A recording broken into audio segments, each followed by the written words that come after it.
Hello, and welcome to another teaching by 119 Ministries. Our ministry teaches that the whole Bible is still true and directly relevant in our lives.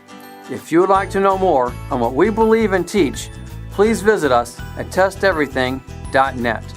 We hope that you enjoy studying and testing the following teaching.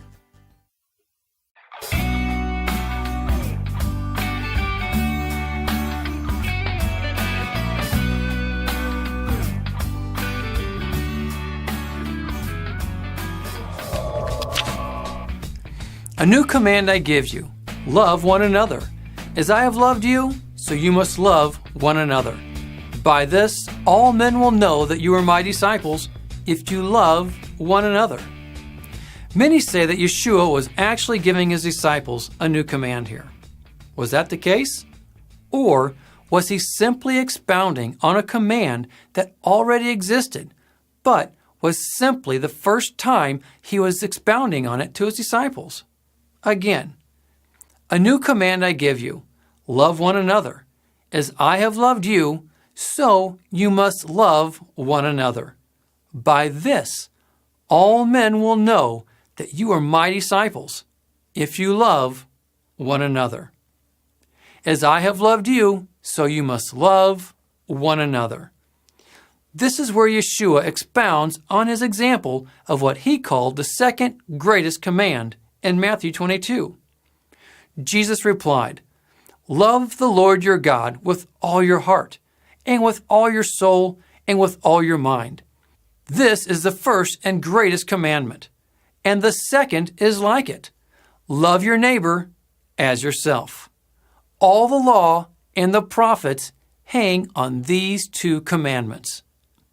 So, where do we find this command in the Scriptures? Leviticus chapter 19. Do not seek revenge or bear a grudge against one of your people, but love your neighbor as yourself. I am Yahweh. So, was Jeschua giving a new command? Of course not. It's right here in Leviticus. If we say that Jeschua was giving a new command, then we are making him to be a sinner, because that means he was adding to the Word of God.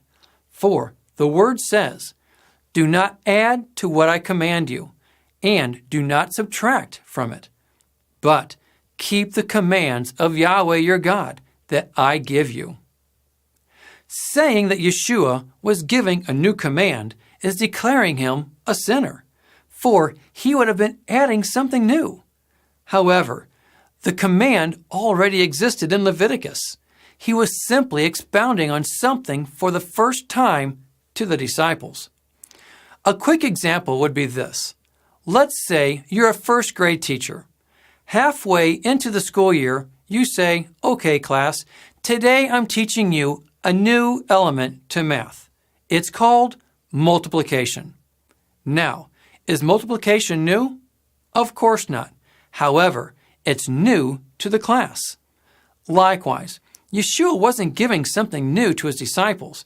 He was simply giving them an old lesson for the first time and showing them the example and how he lived it out to them. So then, is your Messiah a sinner or a great teacher of the eternal Word? Just a thought.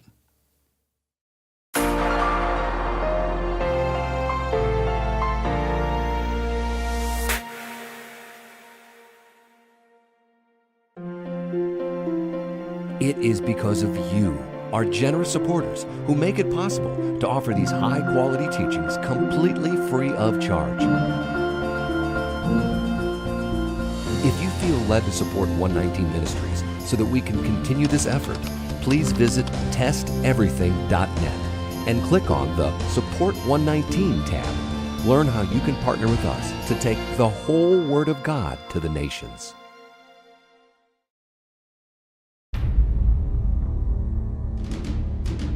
For years, we've been told that Sunday is now the accepted day of the Lord. Ministers, pastors, teachers, all saying the same thing. But what if they were wrong? How can the fourth commandment be disregarded by millions every week? What scriptures are used for their defenses? If the Word of God truly stands forever, how can man's word dictate otherwise? What authorizes any man, church, or denomination to alter the Word of God? If the Sabbath was given to man, why should one ever think that God would take it away? Are you ready to confront your faith? Are you willing to let traditions fall?